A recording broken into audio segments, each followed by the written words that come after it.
mayambu ahanba maktada Kanglei Leipung Wari Channel gi maikaidagi mayambu amukka hana taram nokchari ngasi soigi subscribe iyamba amakhana thabirak wari ama mayangi mafamda khudol tamjarage haiduna poduna laksari wari asi lithokjarpa matamda soikhiba lankhiba kaya yaorabasu mayanda nungsibiduna pukchel chaona ngakpiyu haiduna hyjari adoga amana channel asibu adomadona nungsibiduna like amadi subscribe share tobiramu haiduna hyjari adodi wari sehjaragi wari asi ngasidagina sahi ani mukki mamangda asyangba thokiba thokdo amakhakni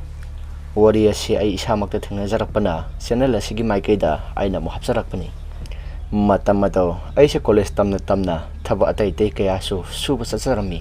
aina saliba mafam sing adudi ai khoyumdagi khara lapa mafam ngaktani adubu yamna tan saba haigadra aige hepokmina ba iyamba duna ai khona leiriba constituency asigi manungda school lama hana high school olambadagi secondary da ongani haiduna aingonda pauktam lakhi ai khogi tamo asisu mystery oina karabanina mafam maduda sugadoriba bor mystery aduna kana no khara khomlo haiduna ai khoi tamo da hairakpadagi aingonda mo hairakpani wafam adu tabadaisu yamna harau sakhi maramdi college tamna arembada matam mahmandu sharupadi khara su imu manungi mateng oina bani haiduna thabak chatpasi aidi yamna pamjai maduna isu tamoda hoi haidokre tamona su aina hoi hairabanina atei su atei imanaba kaya su tamona hokhi asomna atei miyoi singsu thabak chappa loina yanarabanina ai khoigi bor mystery aduna thabak suba satnaba numit ama leplakhi school gi classing sagadoriba school an leiriba mafam asisu ai khoi laikai dagina laikai ani hum kanaraga leiba laikai amani aduna ai khoidi khongna chathok chasin tawrabasu adumak yai adabu matamdi khara lawbi ai khoigi bor mystery na satnaba lekhiba tarik adusu yaurakle ai khoisu school adu sanabani haiduna ai khoi pulap hongnaraga sakhi mafam asi hanadagi sulaifam khara kanba mafam amani school asigi mathak thangba saruk asi singyaga nakpa maramna khara susui aduga mamang thangba saruktana laige loklam amasu lei loklam asisu asuki matik sui mine yengba matamda laitin tholakadabe hekta mali asumnai khoisu school mafam asi yauraba matungda ngasidi ahanba numenina sa thongba sa si haiduna sa thongna ba sem sanarami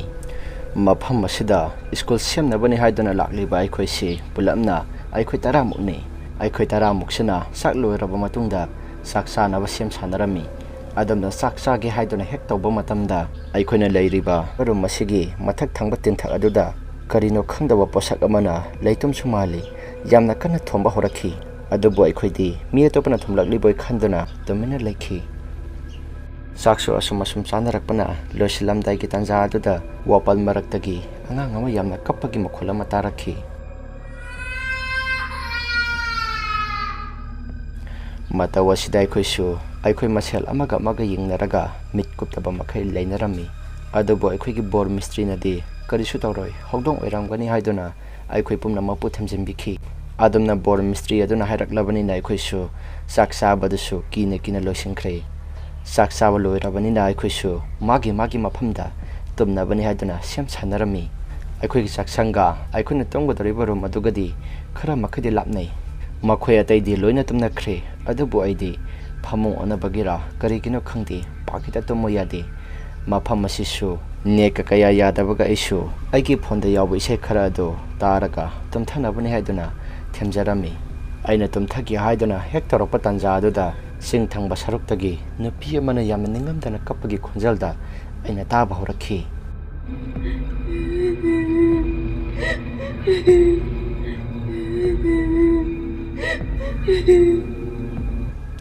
madudagi aisu aikhoigi tamodo hogdoktuna aina makhola si tabra haiduna yenghali maduda tamona asumna ingonda mu hairakhi thoi tumo yare kaidagi nupi kapa makholno nangna bhamna sajamba oirangani yare tumo thengna tonggano hayeng nongalagadi thabang antan hoge hairani nasadu yararoi thengna tumadi asi hairam laga tamosu tumthakre aisu tumnabani haidana phanakana thembani adabu sungya hi yaramde nupi amana kaplambagi makhola dasu tokre aisu isada singnaba amadi phawi adabu kaya kana te kide maramdi ikhikalakpana ha oibanina mathange namida sida aingonda ngarang thokriba thokdok sing ado ai khoiga thabak sominariba miyoi sing aduda tamlami ꯑꯗꯨꯕꯨ ꯃꯈꯣꯏꯗꯤ ꯑꯃꯠꯇ ꯇꯥꯍꯧꯗꯕꯅ ꯑꯩꯅ ꯇꯝꯂꯤꯕ ꯄꯨꯝꯅꯃꯛꯁꯤꯡ ꯑꯗꯨ ꯑꯃꯠꯇ ꯊꯥꯖꯔꯝꯗꯦ꯫ ꯑꯩꯅ ꯇꯝꯂꯤꯕ ꯄꯨꯝꯅꯃꯛꯁꯤꯡ ꯑꯗꯨ ꯃꯈꯣꯏꯅ ꯑꯃꯠꯇ ꯊꯥꯖꯗ꯭ꯔꯕꯅꯤꯅ ꯑꯩꯁꯨ ꯇꯨꯃꯤꯟꯅ ꯂꯩꯈꯤ꯫ ꯅꯣꯡ ꯅꯤꯅꯤ ꯍꯧꯈ꯭ꯔꯦ꯫ ꯅꯣꯡꯃ ꯑꯍꯤꯡ ꯑꯃꯗꯅꯤ ꯑꯩꯈꯣꯏꯁꯨ ꯃꯥꯅ ꯊꯣꯛꯄ ꯇꯨꯝꯅꯔꯝꯃꯤ꯫ ꯑꯗꯨꯕꯨ ꯏꯃꯥꯟꯅꯕ ꯑꯃꯗꯤ ꯑꯍꯤꯡꯗ ꯌꯥꯝꯅ ꯀꯟꯅ ꯂꯥꯎꯔꯛꯈꯤ꯫ ꯃꯍꯥꯛꯅ ꯂꯥꯎꯔꯛꯄꯒꯤ ꯈꯣꯟꯖꯦꯜ ꯑꯗꯨꯅ ꯑꯩꯈꯣꯏ ꯃꯌꯥꯝꯁꯨ ꯇꯨꯝꯕ ꯂꯣꯏꯅ ꯀꯥꯏꯅꯔꯦ꯫ ꯑꯗꯨꯒ ꯃꯉꯣꯟꯗ ꯆꯪꯁꯤꯟꯗꯨꯅ ꯀꯩꯗꯧꯔꯒꯦ ꯍꯥꯏꯗꯨꯅ ꯍꯪꯕ ꯃꯇꯝꯗ ꯃꯍꯥꯛꯅ ꯌꯥꯝꯅ ꯀꯤꯅ ꯑꯁꯨꯝꯅ ꯈꯨꯝꯂꯛꯈꯤ, ꯀꯔꯤꯅꯣ ꯈꯪꯗꯦ, ꯅꯨꯄꯤ ꯑꯃ ꯑꯩꯈꯣꯏꯒꯤ ꯊꯣꯡꯕꯥꯜ ꯑꯁꯤ, ꯑꯁꯤꯒꯤ ꯔꯨꯝ ꯑꯁꯤꯒꯤ ꯊꯣꯡꯖꯤꯄꯥꯜ ꯑꯁꯤ ꯃꯁꯤꯗꯒꯤ ꯂꯥꯛꯂꯒ ꯑꯩꯈꯣꯏꯒꯤ ꯊꯣꯡ ꯑꯁꯤꯗ ꯇꯞꯅ ꯍꯥꯡꯗꯣꯛꯂꯛꯂꯒ ꯑꯩꯉꯣꯟꯗ ꯈꯪꯄꯥꯏ ꯄꯥꯏꯁꯤꯜꯂꯛꯂꯒ ꯉꯛꯁꯝꯗ ꯍꯦꯛꯇ ꯃꯦꯜꯂꯛꯏ꯫ ꯃꯗꯨꯗꯒꯤ ꯑꯩꯁꯨ ꯀꯤꯕ ꯍꯦꯟꯃꯟꯈꯤꯕꯅ ꯀꯟꯅ ꯂꯥꯎꯕ ꯃꯇꯝꯗ ꯇꯥꯏꯕꯪ ꯐꯥꯎꯅ ꯂꯥꯎꯈ꯭ꯔꯕ ꯃꯥꯜꯂꯦ꯫ ꯃꯐꯝ ꯑꯁꯤ ꯀꯔꯤꯅꯣꯃꯗꯤ ꯏꯇꯧ ꯇꯧꯏ꯫ ꯉꯁꯥꯏꯁꯨ ꯑꯩꯅ ꯇꯨꯝꯂꯝꯗꯥꯏ ꯃꯇꯝꯗ ꯃꯄꯥꯜ ꯊꯣꯛꯄ ꯆꯠꯄꯅꯤ꯫ ꯃꯗꯨꯗꯁꯨ ꯈꯔ ꯂꯥꯞꯇꯛꯅ ꯃꯨꯁꯟ ꯃꯨꯕ ꯑꯃꯁꯤꯡꯗ ꯀꯥꯈꯤꯕꯗꯨꯝ ꯇꯧꯏ꯫ ꯃꯗꯨ ꯎꯔꯨꯕꯗꯒꯤ ꯏꯁꯥꯁꯦ ꯀꯔꯤꯅꯣꯝ ꯇꯧꯈ꯭ꯔꯕꯅꯤ꯫ ꯅꯣꯏꯗ ꯇꯝꯒꯦ ꯈꯜꯂꯕꯁꯨ ꯅꯣꯏꯗꯤ ꯑꯃꯠꯇ ꯊꯥꯖꯔꯣꯏꯗꯕꯅꯤꯅ ꯀꯔꯤꯕꯨ ꯀꯥꯟꯅꯔꯣꯏꯗꯣꯏꯅꯣ ꯈꯟꯗꯨꯅ ꯑꯩꯁꯨ ꯑꯃꯠꯇ ꯇꯝꯗ꯭ꯔꯕꯅꯤ꯫ ꯏꯃꯥꯟꯅꯕ ꯑꯗꯨꯅ ꯍꯥꯏꯔꯛꯄꯗꯨ ꯇꯥꯕ ꯃꯇꯝꯗ ꯑꯩꯈꯣꯏꯒꯤ ꯕꯣꯔ ꯃꯤꯁꯇ꯭ꯔꯤꯅ ꯑꯃꯨꯛ ꯈꯨꯝꯂꯛꯈꯤ, ꯉꯥꯏꯈꯣ ꯏꯕꯨꯡꯉꯣ, ꯅꯣꯏꯅ ꯌꯥꯝꯅ ꯆꯤꯡꯅꯔꯒꯗꯤ ꯑꯩꯒꯤ ꯈꯥꯎ ꯃꯅꯨꯡꯗ ꯈꯨꯖꯨ ꯂꯩꯈꯥꯝ ꯈꯔ ꯌꯥꯎꯈꯤꯕꯅꯤ, ꯃꯗꯨ ꯊꯥꯔꯒ ꯇꯨꯝꯁꯤ꯫ ꯑꯁꯤ ꯍꯥꯏꯔꯒ ꯑꯩꯈꯣꯏꯒꯤ ꯑꯣꯖꯥꯅ ꯃꯍꯥꯛꯀꯤ ꯕꯦꯒ ꯃꯅꯨꯡꯗꯒꯤ ꯈꯨꯖꯨ ꯂꯩꯈꯥꯝ ꯈꯔ ꯄꯨꯊꯣꯔꯛꯂꯒ ꯃꯩ ꯊꯥꯔꯛꯈꯤ꯫ ꯃꯗꯨ ꯇꯧꯔꯕ ꯃꯇꯨꯡꯗ ꯑꯩꯈꯣꯏꯁꯨ ꯒ꯭ꯌꯥꯟ ꯇꯥꯅ ꯅꯤꯡꯊꯤꯖꯅ ꯃꯥꯒꯤ ꯃꯐꯝꯗ ꯇꯨꯝꯅꯔꯝꯃꯤ꯫ ꯑꯩꯈꯣꯏꯁꯨ ꯃꯐꯝ ꯑꯁꯤ ꯍꯥꯟꯅꯗꯒꯤ ꯈꯔ ꯇꯝꯅꯩ ꯈꯜꯂꯕꯁꯨ ꯑꯁꯦꯡꯕ ꯑꯀꯨꯞꯄ ꯃꯔꯣꯜꯗꯤ ꯑꯃꯠꯇ ꯈꯪꯗꯕꯅꯤꯅ ꯃꯐꯝ ꯑꯁꯤꯒꯤ ꯃꯅꯥꯛ ꯅꯛꯄ ꯑꯍꯜ ꯑꯃꯗ ꯍꯪꯉꯤ꯫ ꯑꯗꯨꯕꯨ ꯃꯐꯝ ꯑꯁꯤꯒꯤ ꯑꯍꯜ ꯑꯗꯨꯅ ꯍꯥꯏꯔꯛꯂꯤꯕ ꯋꯥꯐꯝ ꯑꯗꯨꯗꯤ ꯑꯁꯨꯛꯀꯤ ꯃꯇꯤꯛ ꯉꯛꯏ꯫ ꯑꯩꯈꯣꯏꯅ ꯃꯐꯝ ꯑꯁꯤ ꯈꯔ ꯇꯝꯅꯕ꯭ꯔꯥ ꯍꯥꯏꯗꯨꯅ ꯑꯍꯜ ꯑꯗꯨꯗ ꯍꯪꯕ ꯃꯇꯝꯗ ꯑꯍꯜ ꯑꯗꯨꯅ ꯄꯥꯎꯈꯨꯝ ꯄꯤꯔꯛꯈꯤ, ꯏꯕꯨꯡꯉꯣ, ꯅꯈꯣꯏꯅ ꯊꯕꯛ ꯁꯨꯔꯤꯕ ꯁ꯭ꯀꯨꯜ ꯑꯁꯤ ꯊꯥꯏꯅꯉꯩꯒꯤ ꯃꯇꯝꯗꯒꯤ ꯃꯊꯤꯗꯤ ꯈꯔ ꯑꯗꯨꯃꯛ ꯐꯣꯡꯕꯅꯤ꯫ ꯑꯗꯨꯅ ꯂꯩꯔꯤꯕ ꯅꯈꯣꯏꯅ ꯃꯄꯥꯜ ꯏꯄꯥꯟ ꯊꯣꯛꯄ ꯃꯇꯝꯗ ꯈꯔ ꯆꯦꯛꯁꯤꯟꯅ ꯊꯣꯛꯎ꯫ ꯃꯄꯥꯜ ꯊꯣꯛꯄ ꯕꯤꯆꯥꯔ ꯅꯥꯏꯗ꯭ꯔꯒꯗꯤ ꯅꯈꯣꯏꯗ ꯑꯋꯥꯕ ꯆꯩꯕꯤ ꯆꯩꯊꯦꯡ ꯀꯌꯥ ꯑꯃ ꯐꯪꯒꯅꯤ꯫ ꯅꯈꯣꯏ ꯈꯛꯇꯁꯨ ꯅꯠꯇꯦ, ꯃꯐꯝ ꯑꯁꯤꯗ ꯊꯕꯛ ꯁꯨꯕ ꯂꯥꯛꯑꯝꯕ ꯀꯌꯥꯁꯨ ꯃꯐꯝ ꯑꯁꯤꯒꯤ ꯃꯒꯨꯟ ꯈꯪꯂꯒ ꯆꯠꯈ꯭ꯔꯕꯅꯤ꯫ ꯑꯗꯨꯅ ꯅꯈꯣꯏꯅ ꯂꯩꯕ ꯃꯇꯝꯗ ꯃꯄꯥꯜ ꯏꯄꯥꯜ ꯊꯣꯛꯄꯗꯨ ꯈꯔ ꯆꯦꯛꯁꯤꯜꯂꯨ꯫ ꯑꯗꯨꯒ ꯑꯃꯅ ꯁ꯭ꯀꯨꯜꯒꯤ ꯃꯃꯥꯡ ꯊꯪꯕꯗ ꯂꯩꯔꯤꯕ ꯂꯥꯏꯒꯤ ꯂꯣꯛꯂꯝ ꯑꯁꯤꯁꯨ ꯅꯨꯄꯤ ꯑꯃꯗꯤ ꯑꯗꯨꯝ ꯊꯣꯛꯄꯅꯤ꯫ ꯑꯗꯨꯕꯨ ꯀꯔꯤꯁꯨ ꯍꯦꯟꯅꯗꯤ ꯊꯣꯏꯗꯣꯛꯄ ꯇꯧꯗꯕꯅꯤ꯫ ꯏꯁꯣꯔ ꯑꯃ ꯂꯩ ꯍꯥꯏꯕꯒꯤ ꯈꯨꯗꯝ ꯆꯥꯌꯦꯡ ꯎꯠꯄ ꯈꯛꯇꯅꯤ꯫ ꯑꯍꯜ ꯑꯁꯤꯒꯤ ꯋꯥ ꯇꯥꯕ ꯃꯇꯝꯗ ꯑꯩꯈꯣꯏꯁꯨ ꯈꯔꯗꯤ ꯀꯤꯕ ꯐꯥꯎꯔꯝꯃꯤ, ꯑꯗꯨꯕꯨ ꯌꯥꯝ ꯍꯦꯟꯖꯤꯟꯅꯗꯤ ꯀꯤꯕ ꯐꯥꯎꯔꯝꯗꯦ꯫ ꯅꯨꯃꯤꯠ ꯈꯔꯗꯤ ꯀꯔꯤꯁꯨ ꯊꯣꯏꯗꯣꯛꯄ ꯇꯧꯔꯛꯈꯤꯗ꯭ꯔꯦ꯫ ꯑꯗꯨꯕꯨ ꯅꯣꯡꯃꯗꯤ ꯑꯩꯈꯣꯏꯒ ꯊꯕꯛ ꯁꯨꯃꯤꯟꯅꯔꯤꯕ ꯀꯀꯥ ꯑꯃꯒ ꯑꯩꯈꯣꯏꯅ ꯄ꯭ꯂꯥꯁꯇꯔ ꯀꯟꯅ ꯊꯣꯝꯂꯤꯉꯩ ꯃꯇꯝꯗ ꯅꯨꯃꯤꯠ ꯇꯥꯁꯤꯟꯈꯤꯕ ꯈꯪꯍꯧꯗ꯭ꯔꯦ꯫ ꯅꯨꯃꯤꯠ ꯇꯥꯔꯕꯁꯨ ꯇꯥꯅ ꯄ꯭ꯂꯥꯁꯇꯔ ꯊꯣꯝꯂꯤꯕ ꯃꯃꯥꯏ ꯑꯗꯨꯗꯤ ꯂꯣꯏꯁꯤꯟꯗꯕ ꯌꯥꯗꯦ ꯍꯥꯏꯗꯨꯅ ꯄ꯭ꯂꯥꯁꯇꯔ ꯀꯟꯅ ꯊꯣꯝꯂꯤꯉꯩ ꯇꯥꯟꯖꯥꯗꯨꯗ ꯀꯀꯥ ꯑꯗꯨ ꯈꯪꯍꯧꯗꯅ ꯀꯟꯅ ꯂꯥꯎꯔꯛꯈꯤ꯫ ꯑꯗꯨꯒ ꯃꯁꯥꯗꯁꯨ ꯂꯩꯕꯥꯛꯇ ꯇꯥꯔꯒ ꯅꯨꯄꯤ ꯑꯃ ꯂꯩꯔꯦ ꯍꯥꯏꯗꯨꯅ ꯃꯆꯤꯜꯗ ꯁꯣꯜꯂꯛꯈꯤ꯫ ꯑꯩꯁꯨ ꯇꯧꯐꯝ ꯈꯪꯂꯛꯇꯕꯗꯒꯤ ꯑꯩꯈꯣꯏꯒ ꯊꯕꯛ ꯁꯨꯃꯤꯟꯅꯔꯤꯕ ꯃꯌꯥꯝꯁꯤꯡ ꯑꯗꯨ ꯑꯩꯅ ꯀꯧꯔꯨꯕ ꯃꯇꯝꯗ ꯃꯈꯣꯏꯁꯨ ꯂꯣꯏꯅ ꯆꯠꯂꯛꯇꯨꯅ ꯀꯀꯥ ꯑꯗꯨꯕꯨ ꯑꯩꯈꯣꯏꯅ ꯇꯨꯝꯂꯤꯕ ꯀꯥ ꯑꯗꯨꯗ ꯄꯨꯁꯤꯜꯂꯛꯈꯤ꯫ ꯑꯗꯨꯝꯅ ꯄꯨꯁꯤꯜꯂꯛꯄ ꯑꯗꯨꯗ ꯀꯀꯥꯁꯨ ꯑꯩꯈꯣꯏ ꯃꯌꯥꯝ ꯆꯪꯂꯒ ꯂꯥꯏꯀꯠꯅꯔꯦ꯫ ꯉꯥꯏꯍꯥꯛ ꯂꯩꯔꯒꯗꯤ ꯀꯀꯥ ꯑꯗꯨꯁꯨ ꯒ꯭ꯌꯥꯟ ꯈꯔ ꯇꯥꯔꯛꯏ꯫ ꯑꯩꯈꯣꯏꯅ ꯍꯪꯕ ꯃꯇꯝꯗ ꯀꯀꯥꯅ ꯑꯁꯨꯝꯅ ꯈꯨꯝꯂꯛꯈꯤ, ꯑꯩꯗꯤ ꯃꯐꯝ ꯑꯁꯦ ꯅꯍꯥꯟꯈꯩꯗꯤ ꯁꯨꯃꯥꯏꯅ ꯇꯧꯋꯦ ꯍꯥꯏꯕꯁꯤ ꯃꯌꯥꯝꯅ ꯐꯅ ꯇꯝꯂꯕꯁꯨ ꯑꯩꯗꯤ ꯑꯃꯠꯇ ꯊꯥꯖꯗꯕꯅꯤ꯫ ꯑꯗꯨꯕꯨ ꯉꯁꯤ ꯑꯩꯉꯣꯟꯗ ꯊꯦꯡꯅꯔꯤꯕ ꯊꯧꯗꯣꯛ ꯑꯁꯤꯗꯤ ꯏꯃꯥꯅ ꯄꯣꯛꯄꯗꯒꯤ ꯃꯁꯤꯅ ꯑꯍꯥꯟꯕꯅꯤ꯫ ꯉꯁꯥꯏ ꯊꯣꯏ ꯏꯕꯥꯅꯤꯅ ꯄ꯭ꯂꯥꯁꯇꯔ ꯑꯁꯤ ꯊꯣꯝꯕ ꯂꯣꯏꯁꯤꯟꯒꯦ ꯍꯥꯏꯗꯨꯅ ꯅꯈꯣꯏ ꯑꯇꯩꯗꯤ ꯂꯣꯏꯁꯤꯟꯅꯈ꯭ꯔꯦ꯫ ꯏꯕꯥꯅꯤ ꯈꯛꯇꯅꯤ ꯂꯩꯍꯧꯔꯤꯕ ꯑꯁꯤ ꯂꯥꯏꯒꯤ ꯂꯣꯛꯂꯝ ꯊꯪꯕ ꯁꯔꯨꯛ ꯑꯁꯤꯒꯤ ꯐꯛꯂꯥꯡ ꯑꯃ ꯃꯆꯦꯛ ꯁꯥꯗꯧꯕ ꯈꯤꯇꯪ ꯉꯥꯏꯔꯕꯅꯤ꯫ ꯑꯗꯨꯕꯨ ꯑꯩꯅ ꯃꯆꯦꯛ ꯁꯥꯔꯤꯉꯩ ꯇꯥꯟꯖꯥ ꯑꯗꯨꯗ ꯁ꯭ꯔꯣꯠ ꯂꯥꯎꯕ ꯑꯃ ꯋꯥꯄꯟ ꯃꯔꯛꯇꯒꯤ ꯇꯥꯔꯛꯈꯤ꯫ ꯑꯩꯁꯨ ꯀꯔꯤꯅꯣ ꯍꯥꯏꯗꯨꯅ ꯌꯦꯡꯂꯨꯕ ꯃꯇꯝꯗ ꯃꯁꯝ ꯃꯅꯥ ꯏꯐ ꯐꯔꯒ ꯅꯨꯄꯤ ꯑꯃꯒꯤ ꯁꯛꯇꯝꯗ ꯋꯥꯄꯟ ꯃꯔꯨꯝꯗꯒꯤ ꯑꯩꯉꯣꯟꯗ ꯌꯦꯡꯕꯒꯨꯝ ꯇꯧꯔꯛꯈꯤ꯫ ꯃꯇꯧ ꯑꯗꯨ ꯎꯕꯗ ꯑꯩꯁꯨ ꯏꯁꯥꯗ ꯀꯤꯕ ꯍꯦꯟꯃꯟꯈꯤꯕꯅ ꯒ꯭ꯌꯥꯟ ꯃꯥꯡꯗꯨꯅ ꯂꯩꯃꯥꯏꯗ ꯇꯥꯈꯤ꯫ ꯃꯐꯝ ꯑꯁꯦ ꯂꯥꯏ ꯑꯔꯨꯕ ꯈꯔꯗꯤ ꯂꯩꯕ ꯃꯥꯜꯂꯦ꯫ ꯑꯩꯈꯣꯏꯅ ꯂꯩꯕ ꯃꯇꯝꯗ ꯈꯔ ꯆꯦꯛꯁꯤꯟꯅ ꯂꯩꯇ꯭ꯔꯒꯗꯤ ꯑꯩꯈꯣꯏ ꯉꯥꯎꯔꯒ ꯐꯩꯅ ꯆꯠꯄ ꯑꯃꯗꯤ ꯃꯤꯁꯤ ꯃꯤꯅꯥ ꯐꯥꯎꯕ ꯌꯥꯎꯔꯛꯄ ꯌꯥꯏ꯫ ꯀꯀꯥꯒꯤ ꯋꯥꯐꯝ ꯑꯁꯤ ꯇꯥꯕꯗ ꯑꯩꯈꯣꯏ ꯃꯌꯥꯝꯁꯨ ꯅꯨꯃꯤꯠ ꯑꯁꯤꯗꯒꯤ ꯍꯧꯔꯒ ꯇꯨꯝꯃꯝꯗꯥꯏ ꯈꯨꯗꯤꯡꯒꯤ ꯍꯦꯛ ꯈꯨꯖꯨ ꯂꯩꯈꯥꯝꯁꯤꯡ ꯑꯗꯨ ꯑꯀꯣꯏꯕꯗ ꯃꯩ ꯊꯥꯔꯒ ꯃꯩꯈꯨ ꯍꯨꯗꯣꯛꯂꯝꯃꯤ꯫ ꯅꯣꯡꯃꯁꯨ ꯏꯃꯥꯟꯅꯕ ꯑꯃ ꯃꯍꯥꯛꯅ ꯂꯦꯇ꯭ꯔꯤꯟꯗ ꯃꯈꯣꯡ ꯍꯥꯞꯂꯤꯉꯩꯗ ꯃꯍꯥꯛꯅ ꯆꯪꯂꯤꯕ ꯂꯦꯇ꯭ꯔꯤꯟ ꯑꯗꯨꯒꯤ ꯍꯦꯛ ꯊꯪꯅꯕ ꯂꯦꯇ꯭ꯔꯤꯟ ꯑꯗꯨꯗ ꯅꯨꯄꯤ ꯑꯃꯅ ꯏꯁꯩ ꯉꯪꯕꯒꯤ ꯃꯈꯣꯜꯗ ꯇꯧꯔꯛꯏ ꯍꯥꯏꯗꯨꯅ ꯃꯍꯥꯛꯁꯨ ꯌꯥꯝꯅ ꯀꯤꯅ ꯊꯣꯛꯂꯛꯈꯤ꯫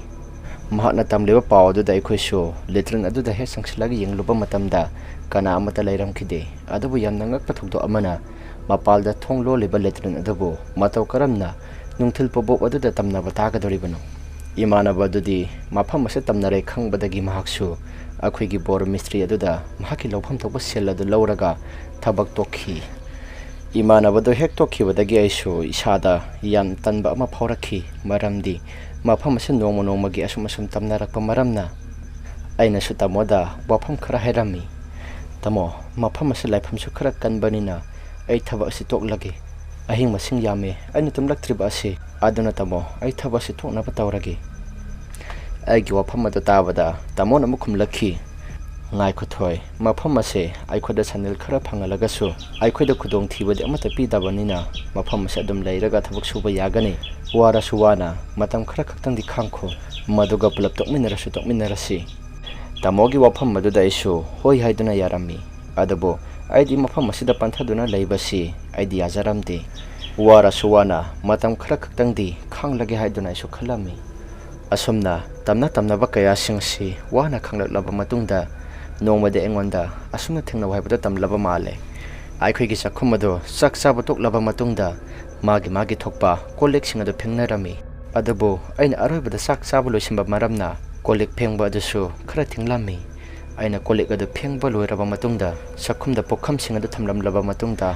thongado hek thingjinbaga aikhona thamlamliba kolek singado manungdagi hekta haithabagi mawongda tawrakhi makhola adu tabada isu karino khanduna thongado phareta hangdoklaga yengba matamda phibam singadudi amata kaidaba makhai leiba thingnakhi tawrakliba mawong matau singaduda isu thongado phat thingjillaga aikhona leiriba rum aduda chensilakhi aina adona chensilakpa aduda imanaba amana kaidawre haiduna hanglakhi aduda aingonda ngasai thokriba pumnamak singado imanaba aduda tamlei imanaba aduna su aingonda wa khara hairakhi thoi aisu nhankhai haidabani mafam asida aisu karino yamna thingnakhre ahing thinglakpa matamda leiriba school gi class singasi angang singna langbagi makhol aduga bel asisu khinglakpagi makhol yamna toina tai aina nangwanda hairaga nangki khidran ai haidabani aduga atai singdasu hairuraga ai ithanta angawba takhini haiduna aisu haidrabani mafam asida isu pantharaga kuina leibudi tawraroi handaki thase phabaga aiki paisa singado loktoklani aduga aisu atopa mafam amada thabak suba chatlage haina khale nangdi kari khaliba bhai aigi oinadi nahana toke khalabani aduda aikhoi ki tamosna yadabagi ai matam khara leiribani aisu to anida college ki exam su tawdrawanina phar ama tagadaba male asomna imanabaduga aigana wari sanarami imanabadusu mahana thabak suriba thadu hek phabaga mahaki phangadaba paisa singadu puraga mahaksu thabak tokre aisu mafam asida leiraga thabak suba kibanina yumdagi khara laklaga thabak yaurami aduga isu matam kharagi matungdadi thabak suba tokhi mafam ado hojikna school adu losinabani haiduna yamna kana tawribani class 11 12 ki chhatrasu kanaba hokre wari ase matang asida losinjare karigumba wari ase adomadamna nungaibiba taragadi like amade subscribe share to beram haiduna hyjari aduga amana aina wari ase lithok sakhiba matamda soikhiba lankhiba kaya yaorabasu mayamna nungsibiduna ngakpiyu haiduna hyjari ngasigide matang asida kainarasi mathangi wari damu thingnarasi